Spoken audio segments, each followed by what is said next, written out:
single-seaters as we were this morning, and now it's the chance of the F4 Juniors, who you see on this side, and the F4 regular series.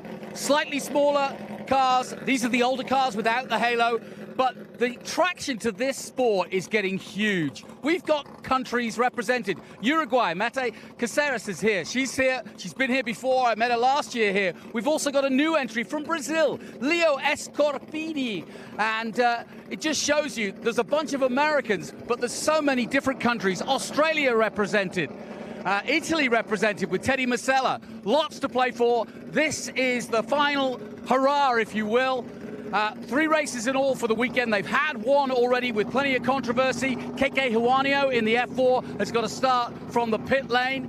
And more stories. Connor Roberts got a good podium, a 5th consecutive podium. He is looking to improve and see if he can beat this man, Daniel Quimby, who's currently 2nd in the championship. It's going to be an interesting battle between these two. Here's Alex Crosby. He's another country, New Zealand from Invercargill. And I'll tell you something you wouldn't know. These colours here are the famous colours of Invercargill, because that's where this young man's from. And he's proudly representing. And so we wish him luck. So watch out for Alex Crosby. He's had 1 win already this season, and he's looking for another. But the real story is here. Nicolas Stati leads the championship at the moment, and in fact, by getting a runner-up spot yesterday, he increased his lead in the championship. But the race itself was won by this man over here, Alex Popov. Now, if you recognize that name, you might say, hang on, I know that name. It's a famous name, in fact. His father races sports cars in America and has done for many years. So, a chip off the old block, and there's Dad. Look, my hero, my dad. There he is. So there you go. Watch out for Alex Popov. He's got 1 win under his belt, and it's all to play for. Now, just to give you an idea, this is going to be a split rolling start. And what that means is these guys with the halos will start behind their pace car, and then 30 seconds later, this group of F4 Juniors will then do their bit. So it's going to get interesting. Let's see if we can have a quick word. How's Alex going? No English. Oh, no English. Don't speak English. And I don't speak Popov's language, so what the heck? Anyway, it's all to play for. The men to watch out for, number 15, number 55, and Connor Roberts in the 46. The engines are roaring. We're about to go racing. I'll hand it over to Ben. Well, thank you so much, Jonathan. I am here in the booth. It's so much fun to watch Jonathan Green do a grid walk. He loves these open-wheeler, single-seaters. You know, he's got his radio show podcast out of Austin all about Formula One. He followed you guys down to New Zealand over the off-season. I'm joined here in the booth with Landan Matriano Lim, who we've seen in today's race in FR, but he just got out of his PSSA Sebeco. And how was it out there today? Oh, it was absolutely fantastic. A little bit trouble in the race, and really hard to really get the job done with the few laps we got due to that double yellow. But getting in that Sebeco prototype was just a blast today, especially having the guys on the radio telling me the gap to P1 and what margin I need to break. And it was a ton of fun. Yeah, that's really cool. The COTA SpeedTour, that's where we are right now in Austin, Texas. It is Ligier JS F4 coming onto track right now, but then we've got Formula Regionals America. We've got the PSSA, the Prototype Sprint Series Association, that you're running in also this weekend as we see the beautiful COTA Tower. Then we have the Trans Am Series presented by Pirelli.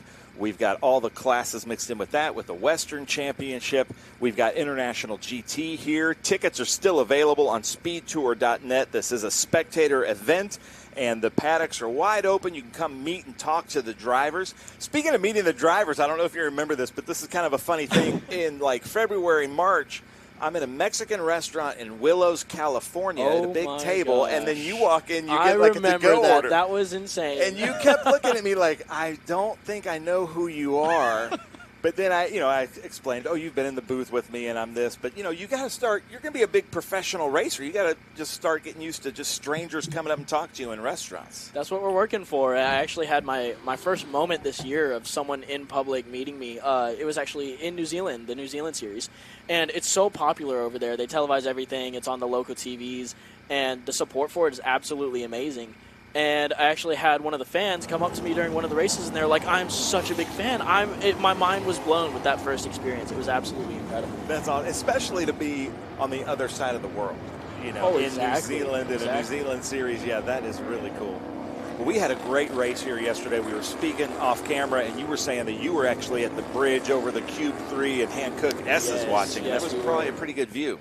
It was absolutely crazy. We know there was a lot of incidents there yesterday and a lot of action, and it's always one of the scariest things, but one of the most entertaining things to see people go side by side into the S's, because someone's coming out on top, and sometimes you don't know who it is. Yeah, that's exactly right. You can see all the spectators up there on the bridge. Some great camera shots. So let us explain this. This is the new F4, Ligier F4 with the halo. And then the Ligier JS F4, the cars that you're seeing right now in frame, those are last year's F4 cars, but those cars are so good, they race so well, so we basically added a third rung to the ladder. So now we want people to come from karting into the Ligier JS F4, into F4, into FR. But I know that you've run the F4 cars, and that's really fun, and now you're up into the FR cars. But how would you explain the difference? I know the new F4 cars are a little bit faster, and the times have dropped a little bit. Yes. Yeah, they're definitely supposed to eliminate some of the lap times with those new F4 cars, and everything's you know, the biggest thing to talk about is the halo. And I've heard some people say that, you know, once they've driven with the halo, just that comfort factor, or they've had an incident, you know, and the halo's been there, it really is just one of the greatest innovations we've had lately. So it's really nice to see that on these new cars. I agree. And to be honest, I was a total hater. Like when Formula One started doing it, and then I watched Romain Grosjean in that accident. Oh, absolutely. And that made a complete believer out of me. So, like, you know, they call it in politics a flip-flop. But, you know, I'm from Missouri. You got to show me, the show me state. And that definitely showed me why the halo comes in handy. But this class right here, straight out of karts, man, they race so close in the Ligier JS F4 that it is really neat to see. They can use the draft. They can go wheel to wheel. And it's just such a great training ground, especially working with the likes of Scott Goodyear and the driver development that Scott Goodyear puts into this. Absolutely. Yeah, the old F4 cars are so much fun, and like you said, the racing is so close all the time, everywhere. You can always get a tow. You can always push it right against each other. And we saw that definitely a lot yesterday, maybe a little bit too close in pushing it together. But we'll have to see how that goes. It'll be a ton of fun watching both of these classes race together again. Well, ladies and gentlemen, we are joined in the booth by the legend. And you'll be able to tell that he is from the Lone Star State of Texas as soon as he starts speaking. But Jonathan Green, we're about to get going with single-seat open wheelers, and I know that this is your favorite right here. Listen here, son, don't mess with Texas, you know? Yes, I can talk funny if I need to now and again. But no, I am a native now. I've been given the official status. If they throw me out, I'm sure they'll throw me out to Louisiana, which will be a good thing, because I'll be knocking on your door. Oh, absolutely. I thought you already had a funny accent. I don't know without the. I don't know what they're talking about. All the Texans. It doesn't make any sense to me. Landon, it's great to see you again. It's great to be having you in the booth as well. You had a really good race, but not an easy start to it. Have you already discussed that with? Yeah, you've kind of got we got a little bit going. We well done, talked about the new F4s. Thank you so much. Yeah, there was definitely a lot of very, very close moments, but I think that is the hardest and the closest I've raced in a long time. Good for you. Yeah. It was awesome. Well, we didn't see a lot of it, but I was watching the table go up, and I was like, he's made this place up, made that place up. So good for you. Memories of F4? Yes. Oh, definitely. With such a large field. And I know we had about 30 when we were here last time, but they're definitely growing here at COTA every time. Well, this is a good field, and they're doing a good job, just as Scott Goodyear would want. Stacked together, 2 by 2, that is a good rolling grid. Because what you don't want is back markers lagging behind. You want a nice tight field, and you want to wait. And I don't know if the man at the back did that until they go green. But away we go then. That one goes. Rolling start for the F4 group, and it's all tightly nailed together through Big Red. Now you can see from above just how tight it is. 4 wide, folks. And everybody somehow makes it through. It's better than Formula One. They didn't do that. So away they go, and the top 2 are pulling away as they go through the S's. Here's your second group. Now, 18 cars. Put yourself in the mirror of that, Landon. How do you get out of there? Oh, you just drive to the car in front of you half the time. It's super scary. Close your eyes. You see everybody pinch into the inside. I'll see who dives out. Oh, there we go. There's quite a few. And it seems like the outside line works really well here. Everyone always holds it tight. And there goes Brad Matchman losing a couple spots for that reason. Are you finding more grip now they've done the resurface? There definitely is. It's a lot more comfortable everywhere, and no bumps into turn 1, no bumps going down the back straight. Big one into Everything 2, is wasn't there, before? smooth. Yeah. Yes. Now, there is a significant bump at turn 3 at the first of the S's, and that one definitely gives you a little moment at the car. Yeah, I mean, the one thing I can tell you about COTA, you only have to drive in here through the, from the periphery road, and you know just what the land is out here. It is wavy at best. So they've done a hell of a job, and when they actually built this, they built 12 feet down and imported clay in from Arkansas that was a different kind of less porous clay, and they try to make it as smooth as they have, and it's done a pretty good job. But we're underway and we are running, and Stati is out front, which is where he wants to be. He's got ahead of Alex Popov in the beginnings of this one. Alex Crosby got a good start. He's up to third. That's all F4. We'll go back to the Junior Series in a moment at the JS F4 Series. But here we go, and look at this, side-by-side action. Now, you would have the advantage on the right-hand side of your screen going into 12, right, Landan? But you will. Under braking, he can hold it, which he tries to. No, he can't do it off. But that's a classic sort of battle for 12, isn't it? It is. He actually ran off of track limits there, so it'll be really interesting to see if he holds his position or not. Ah, good point. He did a max. Oh, and they're pushing out as well. So there's a lot of over-unders here, and this is the entirety. If you want to see an over-under, it's going to happen through this section. Well, this is both the beauty and the folly, if you will, of this track, is that because there's no gravel traps, it kind of almost entices you to go as wide as you can, or at least take risks that you wouldn't do if you had a wall, let's say, or a gravel trap. And so it's become infamous in that respect. But it is a fantastic circuit, and you're right, you can go side by side in this track. Here, Alex Crosby, a man you raced over the winter. My teammate, actually, in Formula Regional. Yeah. Yeah, absolutely amazing. And he amazing, decided, interestingly enough, and you could make a decision on this, to come down a level for the American Series, just to bed himself in. Yeah, it was very interesting. Getting out there and getting to another country is definitely a big step in itself. Yeah. So to see himself getting a new car, something that hasn't been ran before this year, it's very interesting. And it's good for him because developmentally, new series, new driver, new place. And I always say, and I saw your relation after getting your qualifying, as a racing driver, you've got to have some ups. It can't be all downs on the way up. You've got to get something out of each weekend, or it becomes a soul-destroying game because you just don't get any, only one guy can win. Yes, exactly. And they talk about it all the time. Ooh, side-by-side down into turn 7, I believe that is. They've been doing this since turn 12. Here we go, up through 8 and 9, and they're still side-by-side. Okay, sort it out, boys. And, of course, they're playing into the hands of those behind them because as they battle, the rest of the field is concertining up towards them. Popov now takes the lead, and Daniel Quimby, so a mistake by Nicolas Stati has dropped him from 1st to 4th. Now, that is a big turn-up because that's happened in the last couple of minutes. There's Alex Crosby. Crosby is, in 6th position, and now Lincoln Day has got through to 5th. Stati drops to 4th. Connor Roberts, the man who was 3rd in the first race and who's in the booth in the 46, has gone to 2nd place. And now Daniel Quimby, 2nd in the championship, but now leading in race 2. Back to the JS F4 Series. Nice and tight. 18 cars in all. This is the starting class, if you will, getting out of karting. And would you say it's the best way to go from karting to racing? It is. It's definitely a great transition. There's so much to these cars, and they're so forgiving in aspect of a formula car. But what's the biggest thing you're learning? In the F4 car or the F4 cars? In the F4 car, the biggest thing you're learning is the vehicle dynamics of shifting your weight and through the brakes. And working with a team, because in karting, you're kind of on your own. I mean, you might have your dad or your mum or whatever. You've got somebody there, but it's usually like you go racing and karting 2 people. So now suddenly you're in a team, suddenly you're getting feedback, suddenly you're getting data, suddenly you're analyzing that data, so suddenly your sort of adrenaline weekend turns into I got to think this one. Oh, it is. And that's what Crosslink Kiwi's done for me, the team that's leading the championship.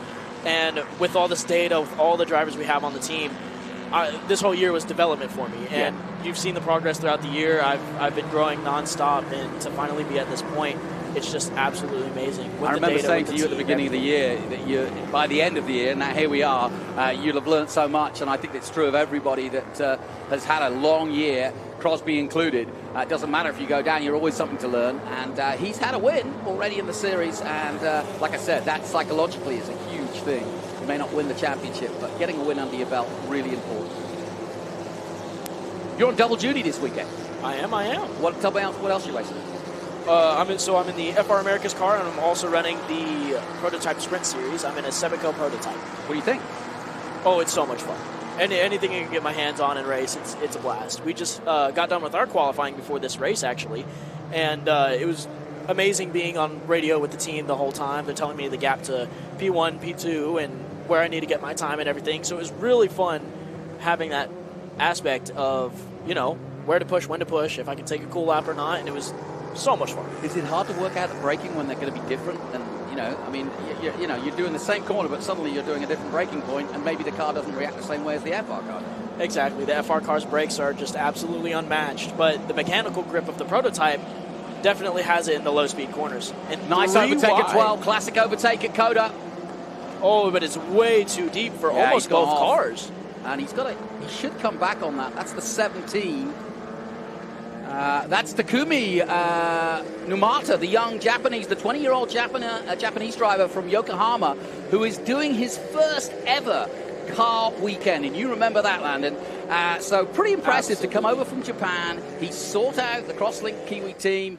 He's only been racing karting. I asked him if he had a family background, a bit like yours, no racing, family background. So he's literally coming into the void, as it were. Jumped on a plane from Yokohama, and he's here. He's trying out effectively this weekend, and if it all works out, he hopefully will have a full season next year. Yes, absolutely. I was actually with him on his first test day, and we talked about it. He doesn't have the racing background like I do, and it's just so fun. I got to connect with him. He's an absolutely fantastic guy. Good. Well, and he's the first ever Japanese driver we've had.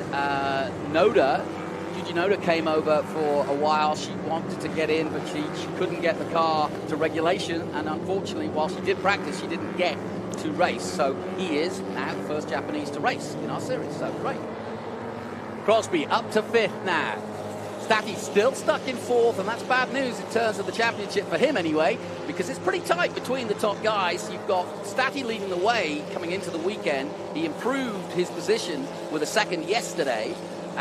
Quimby's still second. Connor Roberts, who you can see is up there at the moment, is in a good position as well. But and then it gets down to further down, and Lincoln Day is currently in 7th. He's chasing the leaders and currently in 8th on track.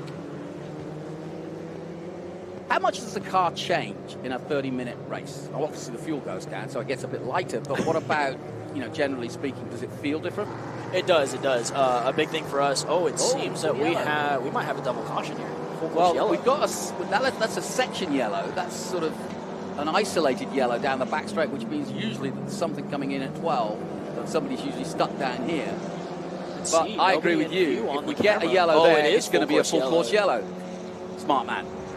So, there we go. Now, I tell you what, dude, tell us the procedure, because this is a sort of dark art of motor racing that people kind of switch off and think, this, they're not racing anymore, so nothing's happening. No, this is when you actually have to do the work, because the steering wheel gets slower, the brakes don't work, and the tires start getting cold. And mentally, you get out of your groove. You might finally start to pick up your pace, and then boom, a full course caution comes. And now you don't know where to start, but you also have to think about that this is the worst thing for the leader. This is exactly what he doesn't want, but for everyone else, this is a great opportunity. It also puts a lot of pressure on the leader of both the two series, because now they'll be packed up together, I'm guessing. But either way, we're under caution. We haven't seen what the inference is or what the problem is, but either way, we've got a full course yellow. Why don't we take a short break? We'll be right back with more. Stay with us. You've got a business to run, big and heavy products to ship, and customers who need them now. When you've got the right driver and the right equipment, you can bet on a spectacular result. Bennett understands complex logistics and puts the best team, the most time, and the latest technology into every customer relationship. So you can sit back, relax, and enjoy the race. Let us handle the rest. Together, we can move anything. It'd be you that's the trouble. Rev up and get ready for race day with Mission Foods. The world's best racers and tastiest products come together to make every race delicious. Fully loaded tacos, fast wraps, piled high nachos. Whatever you crave, Mission will help you be race ready with easy-to-make recipes that will take your race day to the finish line. Keep your racing delicious and enjoy all the mouth-watering action. Brought to you by Mission Foods. Too fast, too tasty.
Welcome back to the Circuit of the Americas. We're under caution in our F4 and JS F4 race. I'm here with Landan Matriano Lim, and we are under caution. And we were just talking about the fact that it's actually quite stressful being under caution because there's a lot of work to do. But you were just spotting, Landan, how some of the guys like KK, who had to start from the pit lane, is making up some spots already in JS F4. Yes, it seems that he's made his way all the way up to 7th. So that's very interesting and definitely what he wants for the championship. He still has some moves to make to Teddy Musella, but like we were saying, that is really bad for the leader, who is Teddy Musella, because that does give KK a chance to get so much closer. Yep, Teddy Musella currently 9th overall, but with this caution, that'll push him closer to the F4 boys, and he might be able to get amongst them.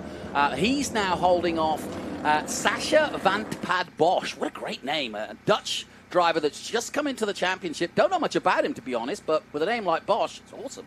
We haven't seen him before. It's very exciting to see new drivers at the last round, but it also throws a mix into it because you don't know what's going to happen with the championship. Yeah, well, I was right about one thing. They have merged into one group because obviously you can't really, start again and do another rolling start. So now it'll be one clear race, but obviously there's a slight advantage. I think the Ligiers will be. We found it. So well done. There's a car off at 6, turn 5, turn 4. Turn 4, yeah. Yes, 3, 4 yeah. into the S's. Might have gotten a tap, just a bit loose. I'm not sure if he it's would have so caught the funny. We had the sausage. 6-hour race at WEC here about a month ago, and that turn 4, and it was just in that first race. People were just catching like a left rear on the rumble strip, and throwing the back end of the car out and into that gravel trap. And it happened about 4 or 5 times, and I was kind of looking out for it. And it happened in the Porsche race, at the Formula One weekend. So, it's obviously a little bit of a bugbear. His parish in the pits, and what's happened here? That's not good. They're obviously wanting to change the suspension or do something. What would they be changing? That's a great question. Oh, you know what? They might be taking the nose off if there was nose damage. Good point. Yeah. They do have to take off the shock cover to get access to all of that. Hopefully it's nothing down with his pedals. That would be quite a fix. Yeah, and also not something you want to go back out with and not be sure of. So some nice close-up shots. This is the older car. Now, this is the car you would have driven, right? Correct. This was the car I was driving in last year. And how does it compare to, let's say, the FR that you're in now? Because it is a step up, isn't it? It is. It definitely is. With the old generation of F4 cars, it's definitely a bit looser. You get to slide the car a lot more. And like I said, it's a very forgiving Formula car, so it's a good transition from karting. But going up into the FR car with so much power, you have to be a lot more careful getting onto it as you're coming out of the corners. You've got to make sure the turbo's spooled as well because you don't want to be bogged down. And having a lot more confidence with the aero because the old generation of F4 doesn't really have much, especially compared to everything else there is nowadays. So going to the there you FR go. car, Lunch break for the boys doing the building. There we go. We get a wave as well. There you go. There. Why shouldn't they enjoy a bit of motor racing? They're in the right place at the right time. Good for them. I got a question for you while we're under caution. What were the hardest things physically? Because I'm sure there's a lot of people out there, guys, girls, looking on and thinking, I'd love to do this. What's the hardest thing physically? I know the answer because we've talked about it in one way. Upper body strength, which you have because you're an ex-gymnast. Correct. And you found that a lot easier than a lot of the other drivers. Tell us why you need that upper body. Absolutely. So if you think about pulling a cable, you put your arm out to your side and pulling a cable directly across your chest. That's about how it'll feel while you're steering the car. Correct. Across your shoulders. All the front of your shoulders and that muscle that connects the front of your shoulders to your chest. That's what you're going to be working a lot. And it's very interesting because my first race weekend, let's see what's going on with the Doesn't look good, does it? They've taken the nose cone off, as you said they would. And it looks like they might have a slight leak. Hopefully that is not a brake line. Well, either way, he's not getting out quick. Scary. Finish your thought. That was good. Yes, absolutely. So it is definitely the muscle going from the front of your shoulder to your chest as you're pulling that steering wheel back and forth. And then as well as that, your neck. Yes. Those were the first things that I found to get sore whenever I got in the car. And I found that very surprising as well because of my background and everything. Having that calisthenic strength was doing wonders for me. Adjusted very well, but definitely a surprise with how much it really took. And it's interesting because a lot of people think, I'll go in the gym and I'll run miles or I'll build up strength and I'll build up muscle. And it's like, slow down. You want to be as lean as you can. You don't want to be building. I mean, you want to build muscle, but you don't want to build too much. It's not a sport where you need extra weight. Correct. And to use a phrase that is common to you at the moment after your weekend, but we won't go there. But no, what I'm getting at is it's a very different way of training for, let's say, triathlon or soccer or whatever it might be. In gymnastics, it won't be the same either, but it's a similar thing. You don't want to be too, you don't want to build up too much because you want to be as flexible and as lean as you can. Exactly. That was one of the biggest things being a gymnast, was to be as strong as possible with the least amount. Yeah. So that's all what calisthenics is about as well. It's everything's body strength. You're not in the gym moving weights much. You'll see a lot of acrobatic things, but doing that as well, it's helped with muscular endurance rather than just going to the gym and having that repetitive movement. You're not moving everything as it should naturally.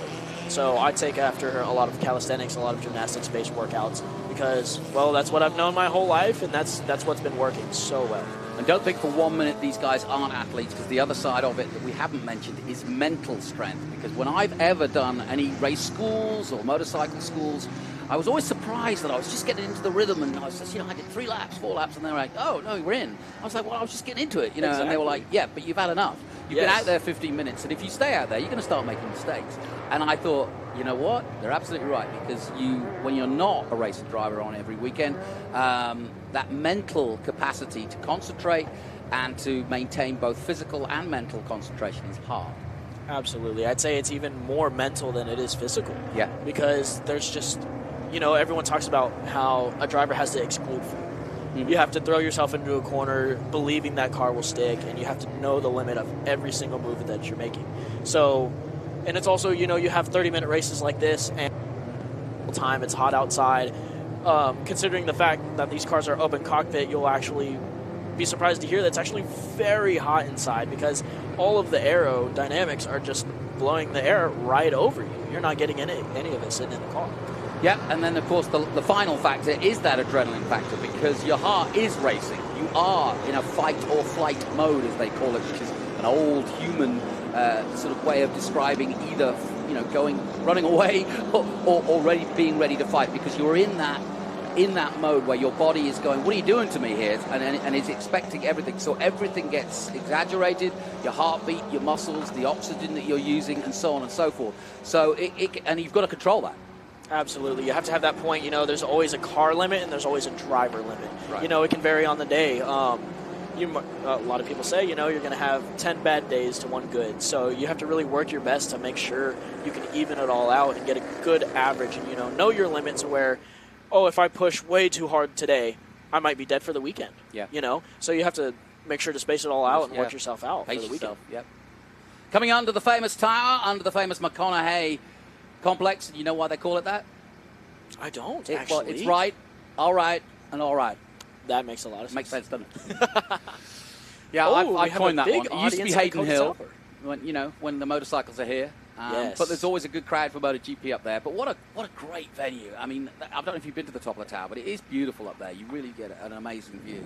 I have. I actually watched a WRL endurance race from there, and oh my gosh, the view, when they say you can see the whole track, the only thing you can't see is the front straight, which is blocked by that building there in the camera view. But otherwise, it is one of the coolest viewing spots in all of motorsport. Well, it looks as though we are going racing. We have a very early jump from Alex Popov. Alex Popov. Now, we didn't actually see that because we were still on the overhead. But anyway, Popov's got away, and he's popped into the lead beautifully. Talking of popping in, here we go. Here comes the 15 up the inside. That's Nicolas Stati, the championship leader. And he will be trying to make hay as quickly as he can at this restart because he's not where he needs to be. And there's only 8 minutes and 25 seconds left, and that shows you how quickly a half hour can go when you have a safety period. Absolutely, and these are long laps here at COTA, so they're not going to get many more. Hopefully they'll get a full 4 laps because everyone wants to do as much racing as they can. Landan, what do you have to be cautious of on a restart first lap like this? Because we just mentioned what you go through in terms of trying to keep the pressures and all the rest of it, and the mechanical grip, but do you have to be careful when you return to racing, that everything's up to temperature, or are you a bit more cautious? Absolutely, you have to be more cautious, and it's not only just going into turn 1, which a lot of people are worried about for the most part, but it's actually before you even take the restart, because a lot of people will, you know, get as close as they can to the car in front, and the guy might brake a little bit, and that causes an accordion effect. And that is just about the worst thing that you could have in a restart, because the second that accordion effect takes over, you're going to tap the brakes and...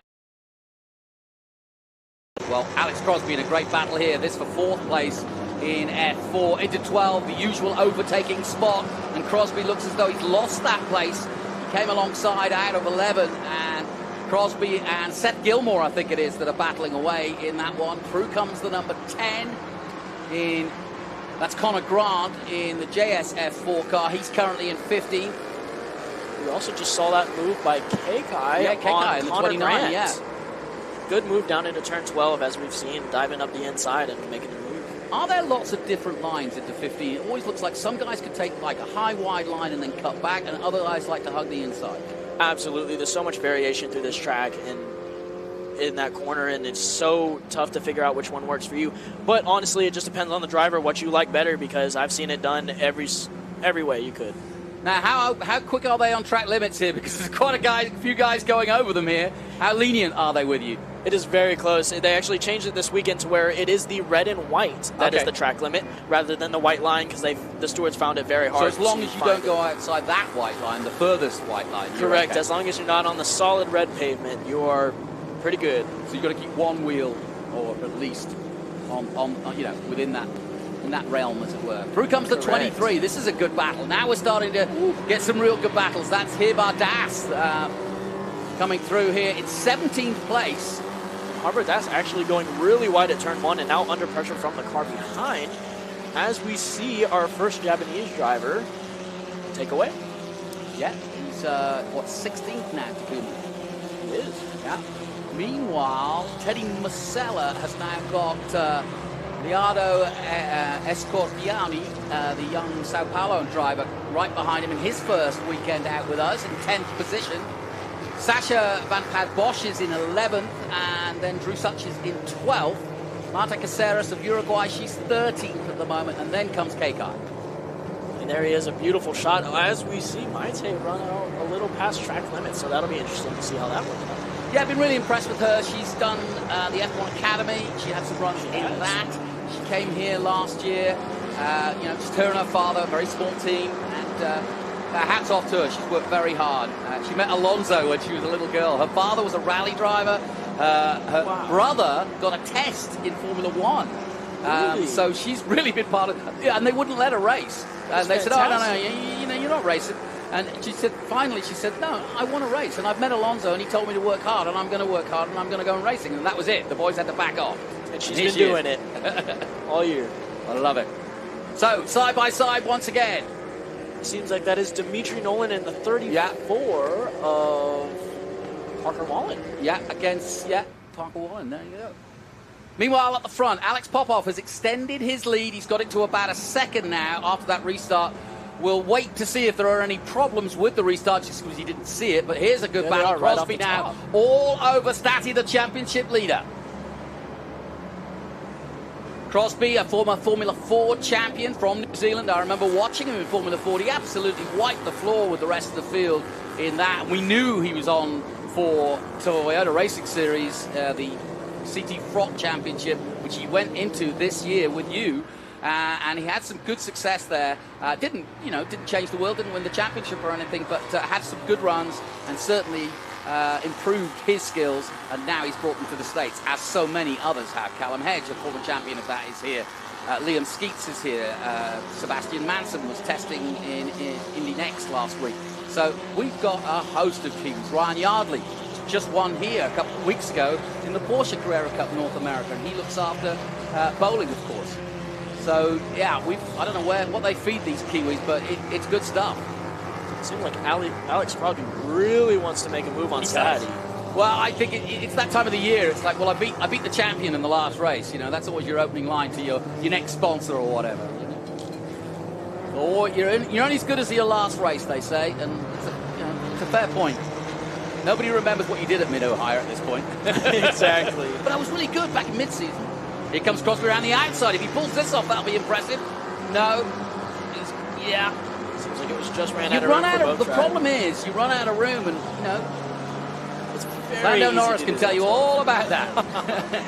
But it is a tricky corner. It really is. If you take that outside option, I mean, you have the right to defend the inside, as Max Verstappen was doing in Formula One, but that's the tricky part. If you get that inside line, it's really hard to go around the outside and stay within track limits. It is. And following right behind another driver, it seems like actually Alex Crosby. Oh Crosby, my yeah. gosh, yes. Alex Crosby is making a good move, hanging it around the outside. I'm surprised he didn't get a lot of aero wash coming around the carousel. How much, talk about the aero wash, because a lot of people may not understand that. When you have slicks of wings, as the white flag comes out, when you get close, like Crosby is now, the car doesn't act the same way. Can you explain why? Absolutely. So you'll see right here, Alex Crosby is going to have a good draft, is what we call it. The air is reduced on the front wing, and it actually looks like Stati has a damaged front wing as well. Oh, he does, yeah. That's why Crosby's all over him. He's got some advantage. But he's defending well, isn't he? He is. He's really giving it a good battle, holding it through as hard as he can. When he's this close, does it make it hard to run? It does, but at this level of formula, it's mostly when you have a couple of cars in front of you. So when you're in a train of, you have 2 cars in front of you, you'll find that the aero wash is quite drastic. So a wounded car for the championship leader, under pressure from the Kiwi from Invercargill in New Zealand at the bottom of the South Island. Famous circuit down there called Terratonga is where he cut his teeth. But it's Popoff out front. Daniel Quimby, second in the championship, is ahead of the championship leader, and that makes it very interesting for tomorrow, because if Stati stays where he is and Quimby gets more points than him, it'll close the gap again. So really interesting. And Crosby, I think, might want to change everything if he can get past the 12. This is the key. So line it up. If you were Crosby now, how would you do this move? It depends. It seems like he's just too far back for the move. Yeah. But Stati doesn't know that. Yeah. So it's very interesting to see what Stati does, and it seems like he'll hold his place. But Crosby does have a really good chance of pushing him just past the limit. And are there any other overtakes? Like, can you do it at 15? 15 is an absolutely amazing opportunity, especially diving up the inside, and then Oh, you'll have look a at really this. good line for the carousel. And we have 3 wide into turn 3 12. wide, and this is the battle for second place And in over JS4. under. Wow, why go such? And through, out of that group, it's the Dutchman, Bosch, who holds the lead in this group of 4 now. Round the outside goes the 29. And they're all battling. That's Kekai Hawanio, who's joined this battle and trying to get as many points as possible, because, of course, he is also trying to win in the juniors. There's the checkered flag, though, and Alex Popoff makes it 2 for 2. That is great news. What a weekend it's turning out for the young man who, on the top of his helmet, says that he has huge respect for his dad, who is a multiple champion and winner here in the States over the years in sports car racing. And here we see Teddy Musella celebrating another win. And that's and 9th overall and a taking win, over as the you lead say. Yeah, and that the should give him, championship he's leading the championship. So that's it'll all great. come down to the final race. Perfect, just as we liked it. Good result also for the Uruguayan Mata Caceres, 14th overall. Kekai Juanio did get ahead of her. He ends up in 13th position, but you're right. Teddy Musella wins in the juniors, and Alex Popoff wins in F4. Good race, lots to talk about, but a race that was kind of dominated by that safety car. That changed the complexion, wasn't it? Because before we had the safety car, I think Popoff was way ahead, wasn't He definitely was, and I think Alex Crosby was also quite a bit behind. Yeah. But safety car closing that gap completely, giving Kekai another chance, and all the drivers just time to bunch up, try and collect themselves, or just hold themselves together and keep their groove going. Before I leave you, before you leave us, tell us your number, tell us your social. Let's get some fans behind you. Car number for FR Americas is 73. And the car number for the Prototype Sprint Series is 739. Tell us how you came up with that number. Is that a special number for you? It is. My dad put that number on his car because he took it out on track one day just to throw it around, and that's how I actually got it all started. So they told him he had to keep a number on his car. So 739 is what he chose, and it's the birth month of me and my 2 sisters. Look at that! That's good. Is he bent out of shape that you're a really good racing driver now? He is. He was very surprised when everyone started telling him, "Hey, your son needs to go take a whack at it." And he was, I don't know what he was thinking, but he's here supporting me all day, all night. I love so it. It's amazing. It's a great family story, and definitely get behind Landan Matriano Lim. He's got a great origin story, if you will, about his background, and he'll tell you all about his name and all the rest of it. It's great stuff. But my thanks to coming in here, and watch out for the 7.3 and the 7.39. Boy, a busy weekend, man. It is, but we love it. You know, more track time, more fun. If you can be in a race car, why not, you know? Exactly, yeah. It beats sitting behind a desk, doesn't it? Absolutely. There's nothing like it, and anyone will tell you that. Yeah, no kidding. So then, we wind down our coverage of the F4 race. They'll be back in action tomorrow morning for their third and final race. We will be covering that, and we'll also be covering Landan's second race of the weekend. They only get 2, whereas the F4 get 3. But it'll be the final race of the year. How would you sum up your progress or year? It's been constant. Good. Constant is definitely the best word we can use for that. Through the New Zealand Series, through the FR America Series, we've seen steps up everywhere. And without the technical infringement for qualifying, it would have been a P3, which is career best. I've never seen a number that low. So I felt absolutely fantastic about that. And, you know, I said I always wanted to take my car to impound, but I think that was the downfall. See, that's the line you take to the sponsors. I was third quickest to COTA in the final race of the year. Absolutely. That's exactly what you want to There's no denying hear. that. And we have the toughest competition at this race than we've had all year. Well, as you can see, delight for Mr. Masella. As Teddy gets out the car, the whole team swamp him. He's gone. He's gonna be the showman for sure. Yeah, they are delighted with that. Well, they should be. He's got to feel so good because I believe that's now the championship. Yeah, I think that lead is for the him. championship. So coming down to this last race, he's got such a good spot to start from. It'll be really interesting to see what he's able to do. Well, in a moment we'll head down to John Phippen, who will talk to our winners, and we're trying to talk to both the junior and the F4 winner before we wrap it all up. But thanks, Landan. Thanks for coming in. This has been great. Well, thank you for having me. It's And fun best of every luck time. tomorrow. Thank you. I'm expecting big things. Where are you starting tomorrow? You know what? That's a great question. I should figure that out. Okay, well, I'll let you figure that out, and I'll head down to John Phippen. Absolutely.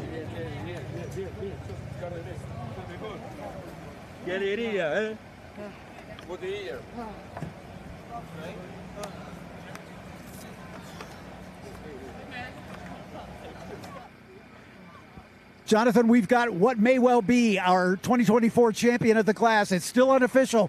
Teddy, you did what you needed to do, my friend. Yeah, I realized we had a quite unlucky start. We fall back to fourth, but I knew it was just worrying about the championship. Take your positions when you can. Don't make any risk moves. Ended up being P1 at the end of it, so it was just a great result for everyone. Yeah, your teammate Sasha got a great start, but like I said, you kept your composure and got yourself back to the front. Yeah, it's just an unbelievable feeling finally. Unofficial champion, but it's an unbelievable feeling so far. Good luck tomorrow. Thank you. Teddy Musella, your champion. Let's make a move right over to our winner in the Ligier JS F4 Championship.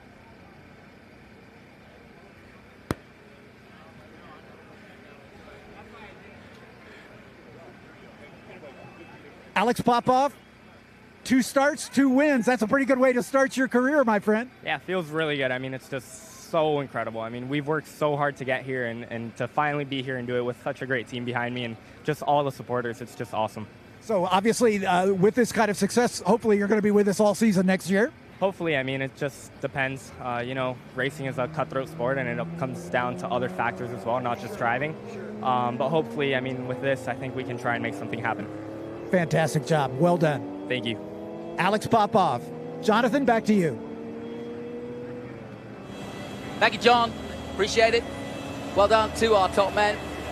And, yeah, I think there'll be some good celebration, but they can't over-celebrate. They've got an early race tomorrow. I know I've got to be here at Cracker Sparrow, so if that's the case, these guys are going to be. But it's getting rather dusky out there. It's very humid, actually. This day has changed dramatically as the weekend's gone on. So, that concludes our coverage, but let's take a look at the highlights of what just happened in F4 and JS4.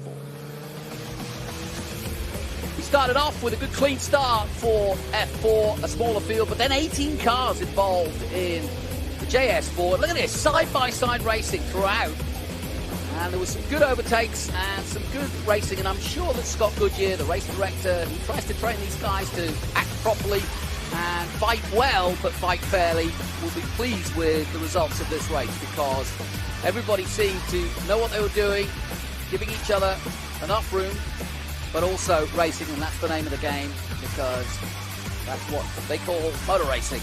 And I'll tell you what, really good talent out there. And if you're new to motor racing, remember some of these names, because you may well see them in an IndyCar at the 500 or on the grid of Formula One in years to come. Who knows, you might come back here to the Circuit of the Americas and see 400,000 people cheering them on and remembering when you were here, when they were just starting out.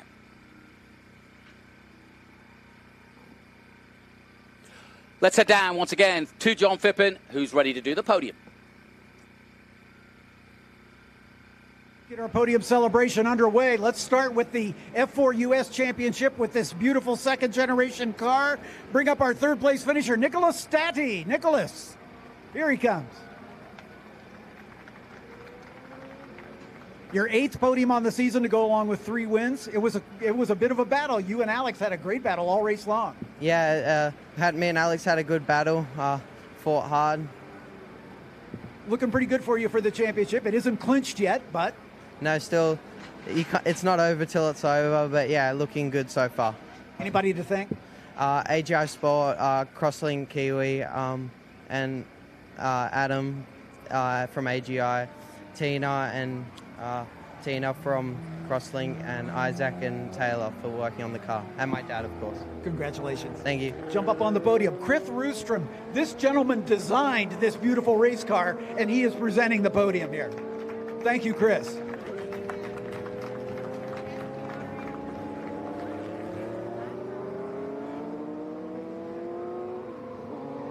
Okay, let's bring up our second place finisher, Daniel Quimby from the Atlantic Racing Team. Daniel, not quite enough, but boy, what a great race it was. Yeah, it was a good race. We've been struggling with the car all weekend. Good to get this podium for the boys in the team. Yeah, it's been a tough weekend on us changing the car, but yeah, we've come away with a pretty good result. Anybody else to thank? I'd like to thank Motorhome Republic, Fiji Airways, Atlantic. You boys have done a really good job. Cruise America, and all the other sponsors that support me. It's a great season so far, and it's not over yet. Daniel Quimby with 5 wins and 4 podiums. Chris Roosman, the designer of the race car, once again making the podium presentation.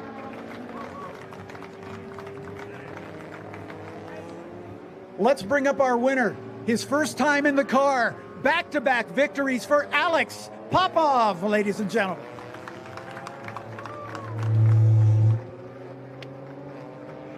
Alex, my man, we talked a little bit on the TV interview. What a weekend it has been.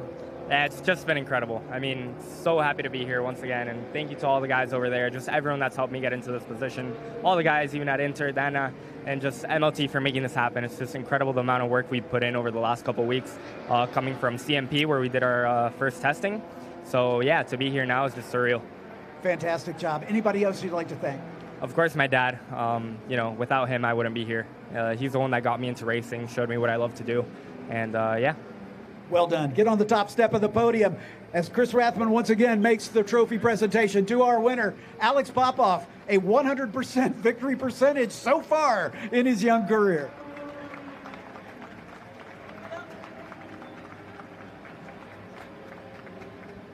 Our drivers with the Hankook hats as they accept their trophies. Now we'll go to the second round of hats as we put the Ligier hats on the drivers. Ligier Automotive North America building this beautiful race car, the designer of the race car. Presenting the trophies to our podium finishers. Well done to Chris and the whole crew at Ligier Automotive North America down in North Carolina.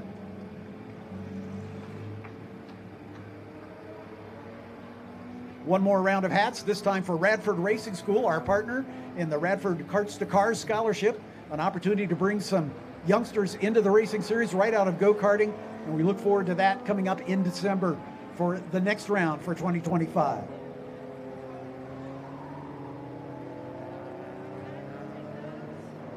All right, now it's time for the real celebration. Let's have one more round of applause for Nicolas Stati, Daniel Quimby, and Alex Popov.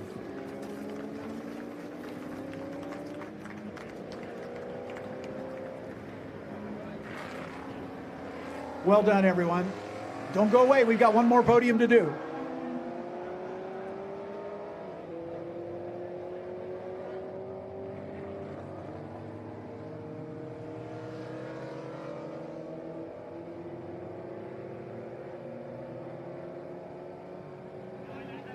Lauren, are we good to go? Okay, sorry. Forgive me. Just waiting for a cue from my director. Let's bring up our third place finisher, second time on the box, also in his first weekend of racing, Leonardo Scorpioni. Leonardo.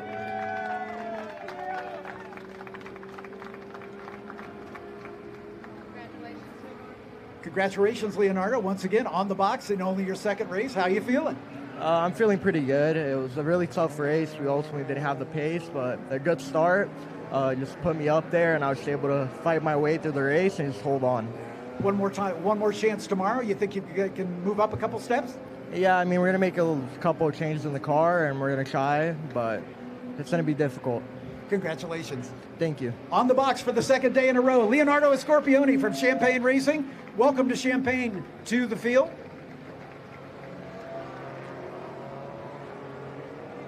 Let's bring up our second place finisher, also on debut this weekend, Sasha Van Pod Bosch.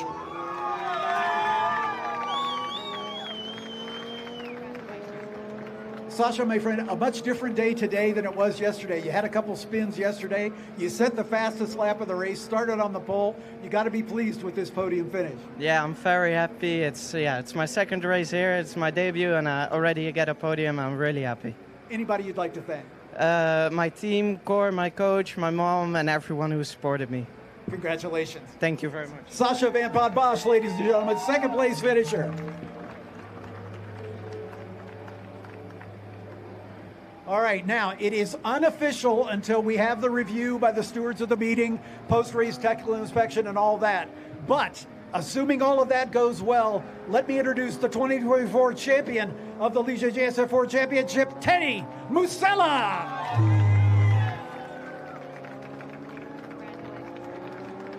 Again, we'll wait for the people in the executive suite to make their final decisions. But congratulations, my man. Thank you. It's what a ride it's been from Road America to come back to win a championship. Is just an amazing feeling. Honestly, I'm lost for words for the amount of emotion I'm feeling. It's just a great result. So I want to thank my dad, Borda, my mechanic for helping me so much, Artie for the coaching, Pablo for the team and how he's helped us with the team, and everyone else that helped me throughout this journey. Teddy, congratulations on a great season. Thank you. Teddy Musella, ladies and gentlemen, unofficially your new champion.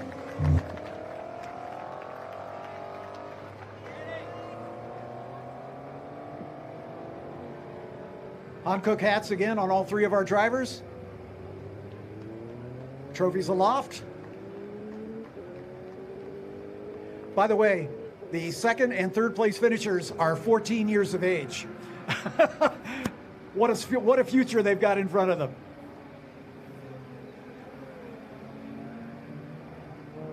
Trophies up one more time with the Ligier hats on. Once again, thanks to Mo Murray and the entire staff at Ligier Automotive North America for all the great work they do in all three of these championships. Now to Mountoon, of course, who provides the power plants for the JS F4 Series. Thanks to Mountoon for their continued support.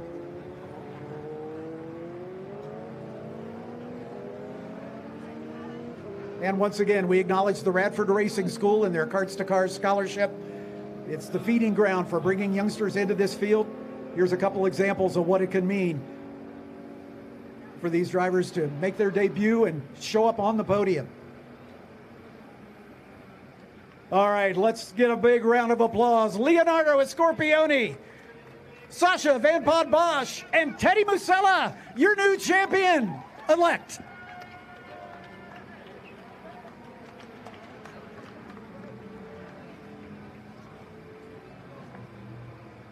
That'll wrap it up from a very damp podium here after the sparkling water. We're gonna send it back to Jonathan in the booth. Hey, Jonathan. Great stuff, John. Perfect. Yeah, and always good. And like you said, so young, these guys, but what a maturing moment that is for the new champion. And yes, we have to wait for the official result because you never know in motor racing. But we can tell you what the provisional results are. here is your classification. Alex Popov with his second win for MLT Motorsports of the weekend. His dad will be very proud. And like I said, his dad, a famous racing driver here in the States, has been for many years. Daniel Quimby helped himself by beating Stati as the Atlantic Racing team get a second place, and Nicolas Stati, the championship leader for Crosslink, gets third. Crosby is fourth, Connor Roberts took fifth, Barrett Wolf sixth, Seth Gilmore seventh, then Day Masella ninth, but more importantly for Scuderia Buell, he takes the championship. And how about that for a debut for Bosch, the young Dutch driver taking 10th overall and a podium in the JS4 category.